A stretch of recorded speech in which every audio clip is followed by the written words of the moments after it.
Filosofía en tiempos de no filosofía podcast.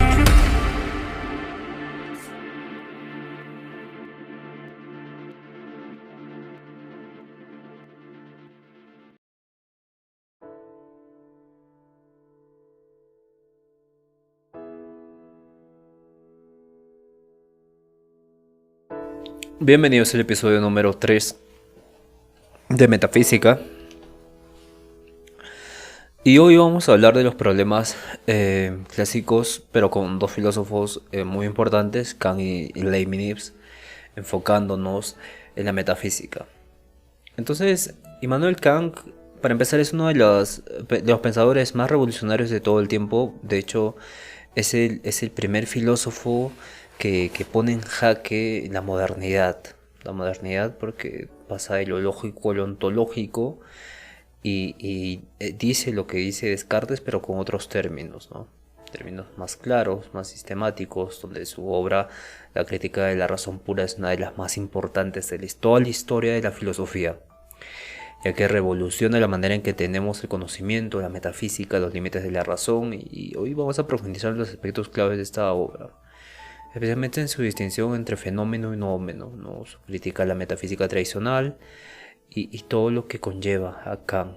Primero, vamos a entrar en contexto de la crítica de la razón pura, ¿no? El problema del conocimiento.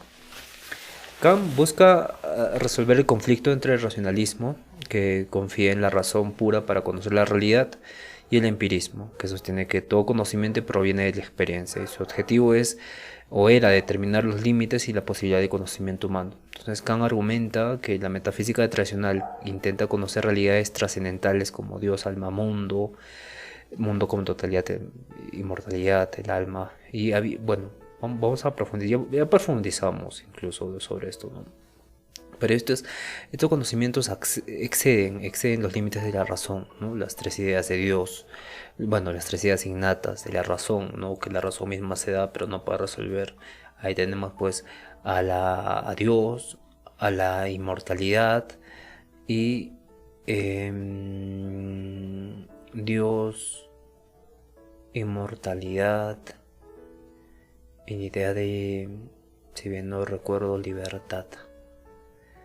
En este sentido, estas tres ideas que surgen de la razón surgen como anhelos de la razón, ¿no? Pero la razón misma no puede resolver estos. Pero entonces Kant dice, bien, existen estas tres ideas innatas, hay estas tres cosas, Dios, alma, mundo como totalidad, y no podemos nosotros hablar de estas cosas porque tenemos límites en el conocimiento humano, pero no negamos que no existan. Entonces, según Kant, esos temas son inaccesibles para el conocimiento humano porque no pueden ser experimentados ni verificados empíricamente.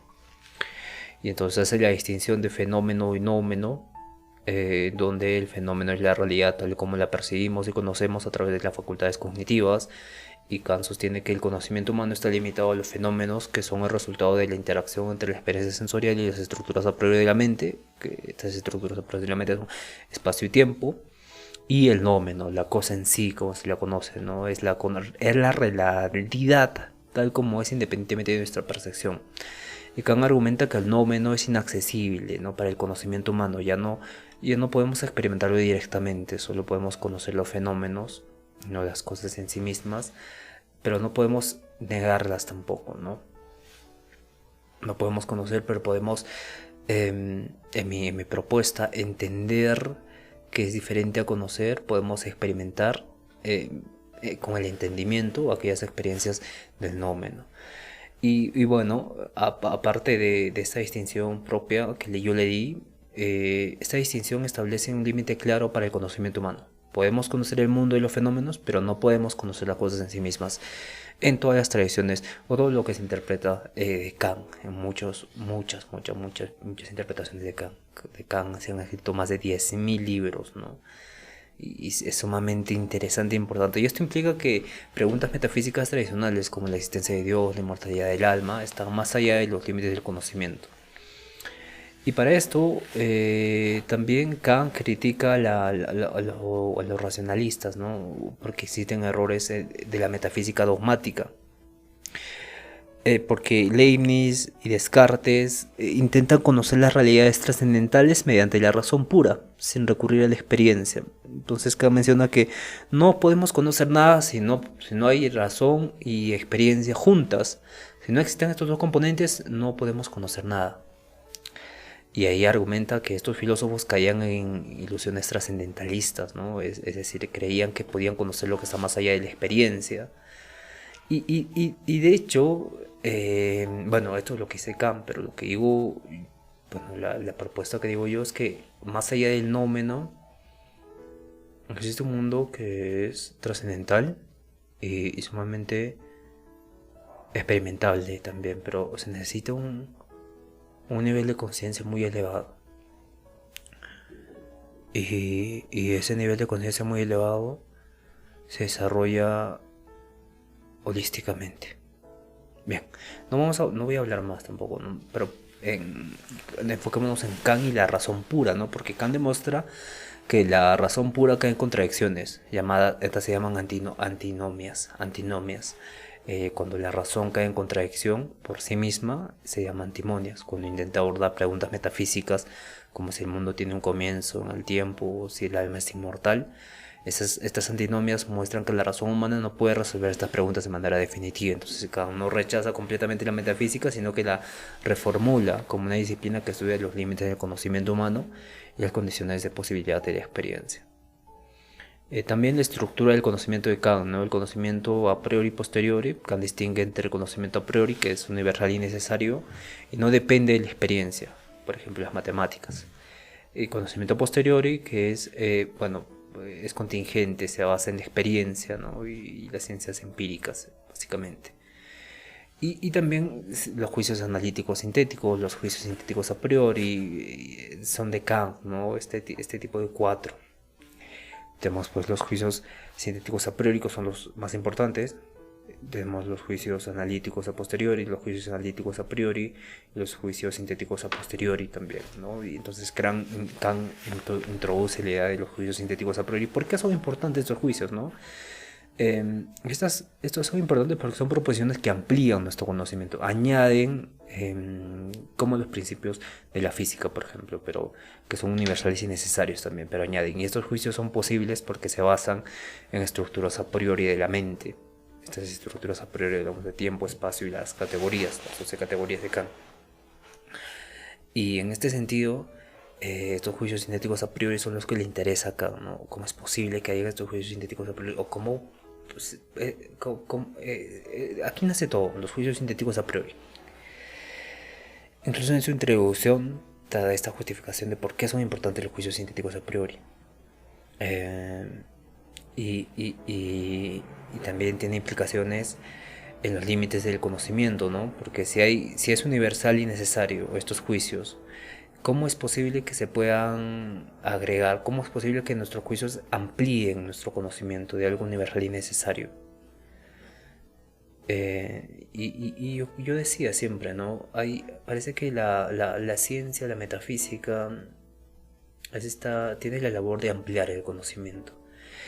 Nosotros ahora podemos imaginar que algo puede flotar, como un aparato tecnológico que esté en levitación por imanes, por ejemplo. Esto hace que levite, entonces tenemos la concepción de levitación y amplía nuestro conocimiento, nuestra conciencia sobre las cosas que flotan, o cuando vamos al espacio y flotamos también, ¿no? Entonces el juicio de todas las cosas caen al piso logra ser falsa, pero es necesario y universal que todas las cosas caigan al piso. Entonces aquí se convierte en un tipo de ampliación del conocimiento gracias a los juicios sintéticos a priori, y que estos juicios sintéticos a priori van ampliando nuestro conocimiento mediante revelaciones que se dan en el mundo. Y esto es muy interesante también. Esto se puede hablar mucho, pero bien. Entonces vamos a hablar de la crítica de la razón pura, ¿no? Los límites del conocimiento científico, donde Kant estableció que el conocimiento científico está limitado al mundo de los fenómenos. No podemos conocer las cosas en sí mismas, pero sí podemos conocer las leyes que rigen los fenómenos. Entonces, y ya da una justificación para estudiar la ciencia, ¿no? Para el conocimiento científico. Entonces, cuando habla de la fe y la moral, al limitar el conocimiento de los fenómenos nada más, Kant abrió espacio para la fe y la moral. porque argumenta que aunque no podemos conocer a Dios, el alma o la libertad, podemos postular su existencia por razones prácticas como la necesidad y la moral. Entonces, la crítica de la razón pura influye en filósofos como Hegel, Schopenhauer, Husserl y sienta las bases para el idealismo alemán y la filosofía contemporánea. Muy bien. Entonces, la concepción de Kant sobre el espacio y tiempo como formas a priori de la sensibilidad es una de las ideas centrales en la obra de la crítica de la razón pura y es una de las obras centrales de la humanidad. Es una de las ideas tan complejas y tan completas que incluso por racionalidad uno tendría que poner en duda, no tendría que poner en duda esto, ¿no? Que espacio y tiempo son formas a priori de nuestra sensibilidad. Que antes de que exista siquiera cualquier cosa existe el a priori de espacio y tiempo, ¿no? Como manifestación, como tela que se pone ahí. Entonces, según Kant, el espacio y el tiempo no son propiedades objetivas del mundo externo, ni derivan de experiencias empíricas, en cambio son estructuras inherentes a la mente humana que permiten organizar y dar sentido a la percepción sensible, ¿no? Y a continuación vamos a explicar un poco más sobre esta forma a priori de la sensibilidad, porque esta forma de la sensibilidad que Kant define que espacio y tiempo, especialmente tiempo, es bastante importante para nosotros tener una representación de la realidad, son formas puras de la intuición sensible, y esto significa que son condiciones previas y necesarias para que los seres humanos perciban cualquier objeto, y no conceptos derivados de la experiencia, sino que las hacen posible, ¿no? Y no son realidades independientes, a diferencia de las posturas realistas como la de Newton, que consideraba el espacio y tiempo como entidades absolutas. Kant argumenta que el espacio y el tiempo no existen por sí mismos, fuera de la mente humana. Entonces son marcos subjetivos que estructuran nuestra percepción del mundo. Y en este sentido, la universalidad y la necesidad también. Kant afirma que espacio y tiempo son universales y necesarios para todos los seres humanos. Esto significa que toda experiencia sensible está necesariamente organizada en términos de espacio-temporales. Por ejemplo, no podemos percibir un objeto fuera de espacio y tiempo y fuera un evento del tiempo que sea distinto de un pasado, presente y futuro. Y también esto se relaciona con las condiciones de posibilidad de experiencia, ¿no? Porque espacio y tiempo son las condiciones que hacen posible que haya experiencia empírica, posibilidad. Sin esas formas a priori, espacio y tiempo, no podríamos tener percepciones coherentes ni organizar los datos sensoriales en el mundo, ordenar el mundo, no del mundo. No podríamos ordenar el mundo si no tenemos espacio y tiempo que determinen como forma a priori esta existencia. Entonces esto es sumamente metafísico incluso, ¿no? Y esta teoría tiene implicaciones profundas para la epistemología kantiana, ¿no? Al ser espacio y tiempo estructuras subjetivas, el conocimiento humano está limitado a la experiencia posible dentro de estos marcos, y esto lleva a Kant a distinguir entre el mundo fenoménico, el mundo tal como lo percibimos así, tacto, y el mundo noménico, que es la realidad en sí misma, que trasciende nuestra capacidad de conocer siquiera. Y Kant muestra que el espacio y el tiempo no son propiedades del mundo externo, sino que son herramientas cognitivas que permiten a los seres humanos organizar y comprender las experiencias sensoriales. Y esto ya revolucionó toda la filosofía al destacar el papel de la mente, el papel activo de la mente en la construcción del conocimiento. También la metafísica como ciencia de los a priori, ¿no? La propuesta por Immanuel Kant en la relación con la metafísica representa este giro fundamental en la filosofía, conocido como el giro copernicano de Kant, pero porque Kant busca reformular la metafísica como una ciencia de los principios a priori, es decir, como el estudio de las condiciones necesarias y universales que hacen posible la experiencia y el conocimiento humano. Entonces da un giro al estudio metafísico, y este enfoque contrasta con la metafísica tradicional, porque la metafísica tradicional pretendía acceder a realidades trascendentales más allá de la experiencia sensible. Y evidentemente la clave de la reformación cotidiana de la metafísica se da con la crítica a la metafísica tradicional, porque tiene que argumentar que la metafísica clásica, al intentar conocer realidades que trascienden la experiencia, como Dios, alma, universo como totalidad, caían en contradicción y errores, y estas cuestiones, según Kant, están más allá de los límites del conocimiento humano. Pero también Kant propuso que la metafísica debe centrarse en investigar las estructuras y principios que hacen posible la experiencia. Y estos principios son a priori, es decir, no derivan de la experiencia, sino que la preceden y la hacen posible. Ejemplos de estos principios son las categorías del entendimiento como causalidad, sustancia y unidad.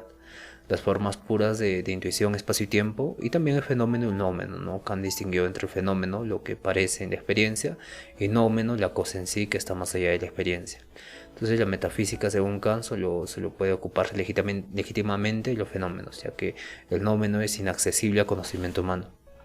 Y aquí vamos a ver la razón como facultad regulativa, ¿no? Kant reconoció que la razón humana tiende a buscar lo incondicionado, o sea, Dios, el alma, el mundo como totalidad. Entonces, pero estos conceptos no pueden ser conocidos teóricamente. En cambio, tienen un uso regulativo, es decir, orientan, guían el pensamiento, pero no proporcionan conocimiento objetivo. Entonces, la metafísica como ciencia crítica, Kant no abandona la metafísica, sino que la transforma en una disciplina crítica. Y su objetivo era establecer los límites del conocimiento humano y determinar qué puede ser conocido y qué no puede ser conocido. Esto implica un examen riguroso de las facultades cognitivas humanas, la sensibilidad, el entendimiento y la razón. Y en este sentido, la libertad y el mundo noménico también entran en el aspecto de la metafísica, de lo que Kant postuló la existencia del mundo noménico, donde la libertad es posible. A pesar de que el mundo fenoménico todo está determinado por reglas, en el mundo noménico teóricamente no, la libertad es posible. Entonces el mundo fenoménico es el ámbito de la experiencia sensible, aquello que podemos percibir a través de nuestros sentidos y conocer mediante el entendimiento. Y en este mundo todos los eventos están regidos por leyes causales estrictas, y según Kant la naturaleza funciona como un mecanismo determinista donde cada condicionamiento tiene una causa específica, siguiendo una cadena ininterrumpida de causalidad. Dentro de este marco, los seres humanos, en tanto que pertenecen al mundo fenoménico, están sujetos a estas leyes naturales. Y nuestros actos, desde el punto de vista, pueden parecer completamente determinados por factores externos. Y sin embargo, Kant no ve esto como una limitación insalvable para la libertad moral, ya que introduce una dimensión adicional que es el mundo nouménico. Y el mundo nouménico es el ámbito de las cosas en sí mismas, más allá de lo que podemos percibir o experimentar directamente. Aunque no tenemos acceso cognitivo directo a este mundo, Kant sostiene que los seres humanos, en tanto que agentes morales, pertenecemos simultáneamente al mundo nouménico, y esto significa que aunque estemos insertos en el mundo fenoménico como seres naturales, también somos seres racionales capaces de actuar según principios que trascienden las leyes naturales. Y en el mundo nouménico la libertad se convierte, es posible, ¿no? Porque aquí no estamos sujetos a leyes causales del mundo fenoménico, y la libertad para Kant no consiste en hacer lo que queremos sin restricciones, sino en actuar conforme a la razón y guiados por el deber moral. Y esta capacidad de autodeterminación racional es lo que nos permite ser libres en el sentido profundo. Kant argumenta también que la libertad y la moralidad están intrínsecamente conectadas, porque la libertad no es simplemente la ausencia de coacción externa, sino la capacidad de actuar según la ley moral que nosotros mismos legislamos mediante la razón, ya que hablamos del imperativo categórico. Y esta ley moral se expresa en el imperativo categórico porque establece que debemos actuar según nuestras máximas y que estas máximas se deben universalizar. Bien, desde esta perspectiva tenemos que tener en cuenta que la libertad no es algo que podamos observar, medir en el mundo fenoménico, pero sí es una condición necesaria para que la moralidad tenga sentido. Si no fuéramos libres, nuestras acciones estarían completamente determinadas por factores externos y no podríamos ser responsables moralmente. No habría responsabilidad moral, por lo tanto la existencia del mundo nouménico garantiza la posibilidad de la libertad y con ello la validez ética kantiana. En esto hay implicaciones filosóficas, ¿no? La dualidad ontológica, por ejemplo, porque Kant postula una dualidad en la naturaleza humana. Somos seres finitos que pertenecemos al mundo fenoménico, pero también somos seres racionales que participamos en el mundo nouménico, y esta dualidad permite la reconciliación del determinismo natural con la libertad moral. Y básicamente la responsabilidad moral tiene sentido, y somos responsables de nuestros actos en este caso. Y también somos responsables de perdonarnos nuestros actos por esa libertad que tenemos. Entonces la autonomía y la dignidad humana, la idea de que los seres humanos pertenecen al mundo nouménico, subraya nuestra autonomía y nuestra dignidad. También no somos meros objetos de la naturaleza, sino somos capaces de autolegislarnos moralmente. Y también critica al empirismo moral, ¿no? Porque Kant rechaza la idea de que la moralidad puede derivarse únicamente de la experiencia y de las inclinaciones humanas. La libertad y la moralidad tienen su fundamento en el mundo nouménico, no en el mundo fenoménico. Eh, eh, en general, Kant es sumamente complejo porque postula la existencia de un mundo noménico como una condición necesaria para la libertad moral. Que vivimos en un mundo fenoménico donde todo parece estar determinado por leyes naturales.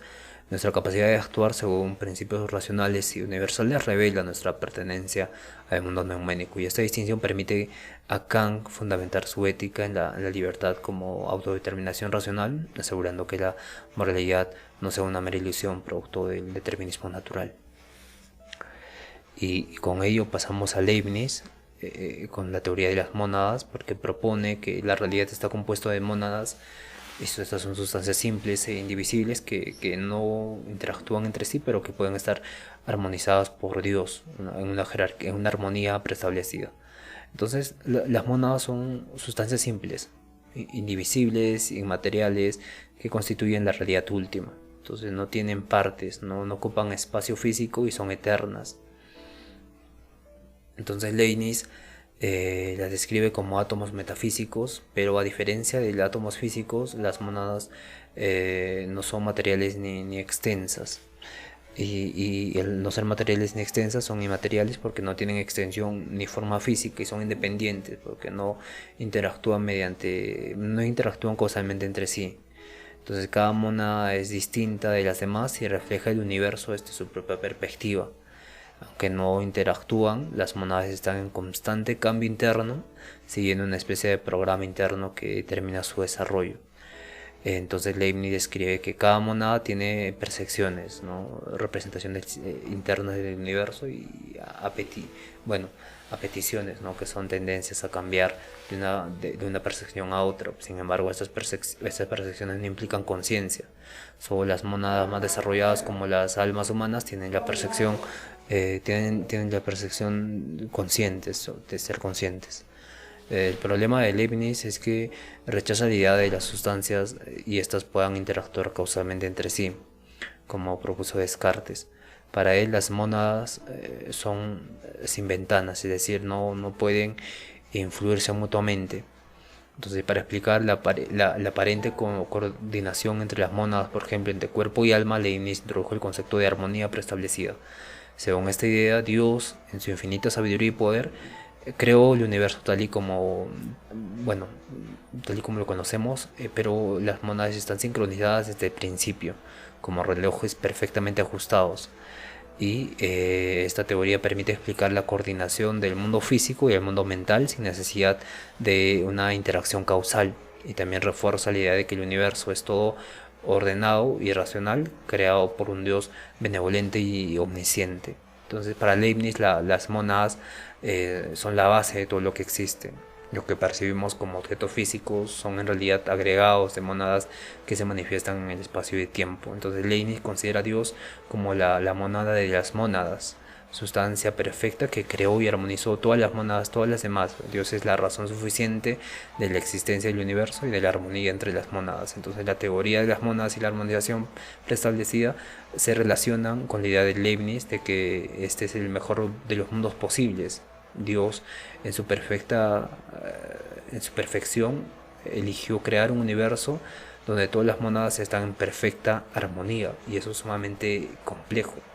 Y evidentemente Leibniz es sumamente matemático también. Leibniz lo expresa de la siguiente manera: nada ocurre sin una razón suficiente. En latín es nihil es sine ratione, y eso significa que todo hecho, evento, verdad tiene una explicación o causa que justifica por qué es así y no de otra manera. Entonces el principio se aplica a todos los ámbitos de la realidad, no solo a los eventos físicos, sino también a las verdades matemáticas y a las decisiones humanas, y también a la existencia misma del universo. Entonces Leibniz distingue entre verdades de razón y verdades de hecho. Verdades de razón son necesarias, que se basan en el principio de no contradicción: 2 más 2 es 4, su razón es suficiente y está en su propia lógica interna. Y verdades de hecho, que son contingentes y dependen de la experiencia. Por ejemplo, el sol salió hoy, o su razón suficiente está en una cadena causal que lleva a un hecho particular. El Leibniz también aplica el principio de la razón suficiente para explicar por qué existe el universo en lugar de la nada. Argumenta que debe haber una razón suficiente para explicar la existencia del mundo, y esa razón es Dios. Dios, como ser perfecto, es razón suficiente de todo lo que existe. Y este principio también sustenta la idea de la armonía preestablecida de Dios. En su sabiduría eligió crear el mejor mundo posible, donde todas las monadas estén sincronizadas sin necesidad de de una interacción causal. Entonces cada monada es única y tiene una razón suficiente para ser como es. Su programa interno está determinado por Dios, quien eligió la mejor combinación posible de monadas para crear el universo. Entonces, eh,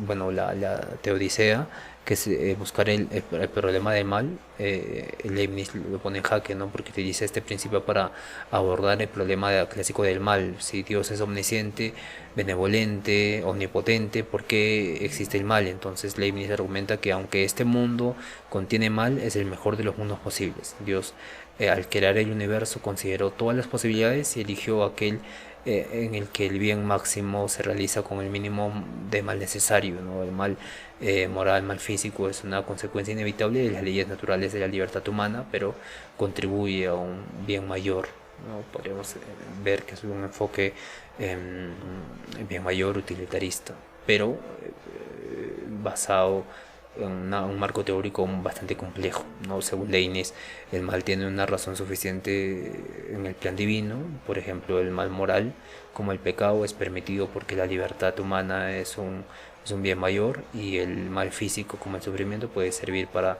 un propósito superior, como el desarrollo moral o espiritual. Eh, Tiene críticas, ¿no? Voltaire, por ejemplo, satirizaba las ideas de Leibniz en su obra El Cándido, donde ridiculiza la noción de que este es el mejor de los mundos posibles, especialmente frente a las injusticias y el sufrimiento, ¿no? Algunos críticos argumentaban que el principio de razón suficiente elimina la contingencia, ya que todo parece estar determinado a una razón previa. Leibniz responde que las verdades de hecho son contingentes, pero su razón suficiente está en la voluntad divina. Y la teodicea también de Leibniz ha sido criticada por justificar el mal de manera demasiado optimista, sin considerar adecuadamente el sufrimiento innecesario. Y este principio influyó en filósofos posteriores como Kant, quien lo incorporó en su crítica de la metafísica tradicional, y también es fundamental en la filosofía analítica y en discusiones sobre la causalidad y la explicación científica y la lógica. Dios como creador perfecto también es algo metafísico, porque Leibniz parte de la idea de que Dios, en su ser perfecto, omnipotente, benevolente, por tanto cualquier creación de Dios debe reflejar su perfección. Entonces, si Dios es perfecto, no podría crear un mundo en el que no fuera el mejor posible, ya que hacerlo iría en contra de su naturaleza. Entonces Leibniz argumenta que entre todos los mundos posibles que Dios podría haber creado, este es el mejor. No significa que sea perfecto en el sentido de ser libre de todo mal, sino que es el que maximiza el bien y minimiza el mal, y este mundo es el que tiene la mejor combinación posible de bienes y males, donde los bienes superan a los males, ¿no? Y el mal como consecuencia necesaria, Leibniz reconoce que el mal existe en el mundo, pero lo justifica como una consecuencia necesaria para lograr un bien mayor. Por ejemplo, el mal moral, como el pecado, es el resultado de la libertad humana, que es un bien en sí mismo, y el mal físico, como el sufrimiento, puede servir para fines superiores, como el desarrollo moral o espiritual. Y este principio afirma que todo tiene una razón suficiente para ser como es aplicado al universo. No significa que existe una razón suficiente por lo cual este mundo fue creado en lugar de cualquier otro posible, ¿no? La razón suficiente es que este mundo es el mejor posible. Entonces Leibniz sostiene que Dios creó un universo donde todas las monadas están en perfecta armonía, y esta armonía refleja la razonabilidad y el orden divino, lo que constituye a la perfección del mundo, ¿no? Leibniz argumenta que la libertad humana es un bien tan grande que justifica la posibilidad del mal moral, y sin libertad no habría responsabilidad moral ni posibilidad de crecimiento espiritual. Leibniz, como vimos, aborda este problema de la teodesia de manera bastante razonable, y también entran estos verdades de hecho, verdades de razón. Bueno, verdades de razón: 2 más 2 es 4, todo A es A. Verdades de hecho: el sol salió hoy, Napoleón derrotó a Waterloo, Y podemos dejar que claro que Kant y la síntesis critica la distinción de Leibniz y propuso que hay verdades sintéticas a priori, como los principios de la física newtoniana, que combinaban elementos de ambas categorías, y la distinción entre verdades analíticas y verdades sintéticas, verdades analíticas y verdades sintéticas influyen en filósofos como Russell y Ludwig Wittgenstein. Entonces la distinción sigue siendo relevante en discusiones sobre la naturaleza del conocimiento, la lógica y la metafísica. Ambos filósofos son tremendamente influyentes y tienen aspectos bastante interesantes para la metafísica, en el aspecto sobre todo de la libertad. Bien, vamos a continuar con la metafísica y nos vemos al día de mañana, que vamos a hablar un poco más de la ciencia y la metafísica, y vamos a acabar con Leibniz también.